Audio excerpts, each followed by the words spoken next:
Hi there, CJ Jenkins from Century 21. Today we're going to talk about timing of an escrow. Now it gets very exciting when you write an offer and it gets accepted.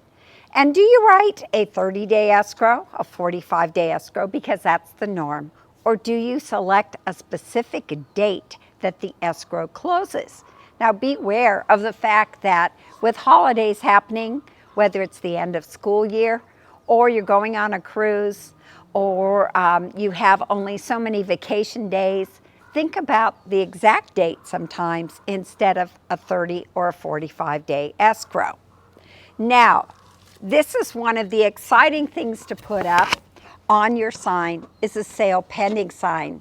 And whether you're the buyer or you're the selling agent, this is very exciting. Normally when the sale pending sign gets put up is not right away when an offer is accepted. It is after the contingencies are lifted. Now there are a number of contingencies to a sale of a home.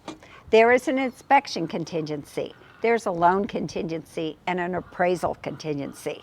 So let's say someone's buying your home and they're paying cash. Yippee! You don't have the loan contingency, which is 17 days usually, and you don't have the appraisal contingency, which is 17 days usually per the contract. You do have an inspection contingency, which could be 17 days, which is the norm, except if you've done all of your repairs on your house or many of the big repairs on your house, you could shorten that contingency time possibly to 10 days. Now, as soon as those contingencies are lifted, oops, one more thing, defensible space inspection, which is required by law right now in California, whether it's a CAL FIRE inspection or a city inspection. That needs to be cleared. All of the vegetation near the house needs to be trimmed back. No bird nests messing up in your eaves there that can hold embers and help burn down a house. So when all of those things are done, then the sale pending sign usually goes up. Now, at that point, you have lifted as a buyer your contingencies.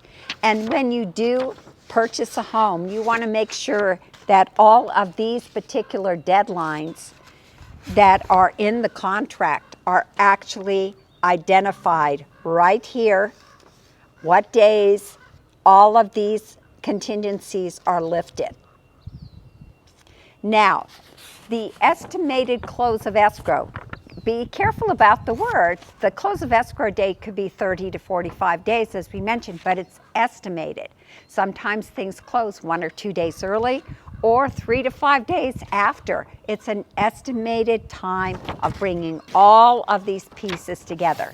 Now, I do create this timeline sheet for the title escrow officers, for the lender, for the buyer, for the seller, for the agents involved, because I, one, like to be in control, but two, want to make sure that we interpret the contract for the deadlines, timelines that need to happen in a timely fashion.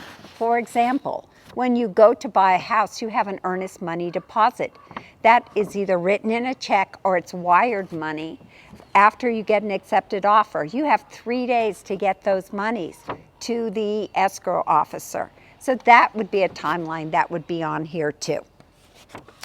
Now what we like to see is besides the sale pending sign, we like to see the sold sign up on our properties, whether you're the buyer or you're the seller. It's very exciting.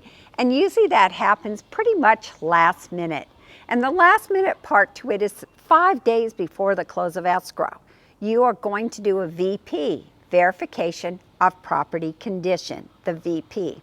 Sometimes it can be waived if you're living in LA and you're buying a house here in the Sierra foothills. Maybe your agent will walk through. And the VP is for this reason. Is the house the same house that you saw on the day that you wrote the offer? Is the vegetation up super high and you need to get a weed whacker out there? Or is the house clean? Has there not been any leaks if there was stormy weather? Those are all the things that need to be checked. Also, If there are any repairs that have been done, were they done in a workmanlike fashion and they were done to your satisfaction in order per the agreement on a request for repairs, then we need to make sure that those things are done correctly. Now, when I'm selling country property, one of the things that we have is we usually have a lot of stuff, personal stuff.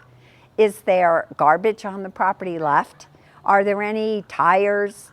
Do you have any old gardening tools that the new owner doesn't want to acquire? That's called personal property. And during the VP, verification of property condition, you could be getting a note to say, you need to make a dump run, Mr. Seller. We don't want your stuff underneath the balcony that you've been storing for years, and the old patio furniture and all of those things. Maybe they're bags of leaves from pine needles that the new person doesn't want to own in that way. Well, I'm going to tell you a story of a house that actually had this sign up. It had a sale pending sign, and we were 1 week from closing. The buyer had lifted their inspection contingencies, their loan, and the appraisal was waived by the bank, so we didn't need that. And the defensible space was also approved, that everything was all tidy and had passed. So just 1 more week before we close escrow. How exciting. Well, you should never count your chickens before they hatch, because in this case, what happened is the buyer fell, got an infection, and ended up in hospice care. So when that happened, then we have to, one, have a cancellation between the buyer and the seller. And those contingencies were already lifted. So legally and technically, the earnest money deposit, the amount of monies that the buyer put down on the property that the escrow officer was holding, really can go to the seller because the buyer has failed in their performance of closing the escrow. Well, in this case, the seller said, this isn't anybody's fault. The buyer didn't do this to be, to cause me any trouble.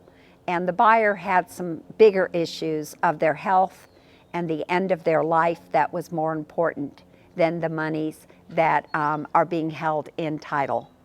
So the seller relinquished those monies, and that just tells me so much about that particular seller. This situation happened years ago, but it was a very sweet action upon their part. So you don't really know if it's going to close until the day of closing. That's the part of my story here. Hi there. And also the fact that you really need to be aware of your timelines, and whether you're a seller or you're a buyer, and time frames are so important, and that's what your agent does for you. They keep you informed, and it's very exciting when you can get the sale pending sign put up, because that does mean that you've jumped through a lot of hurdles, but you still can't put the sold sign up until actually people go into the title officer's office and the escrow officer signs your paperwork with you. And then, ta-da! You can put the sold sign up, and this is very exciting. And then you can come into your new home or get the keys to your old home and exchange them between the buyer and seller. And that is a very exciting moment. I'm CJ Jenkins from Century 21 Cornerstone. If you have any questions about timing of an escrow, I've done many of them. Give me a call at 530-906-4715. Thank you so much for joining us at Lake of the Pines Living Facebook. And if you like what you see today, give us a thumbs up. We'd love to get some. Bye-bye.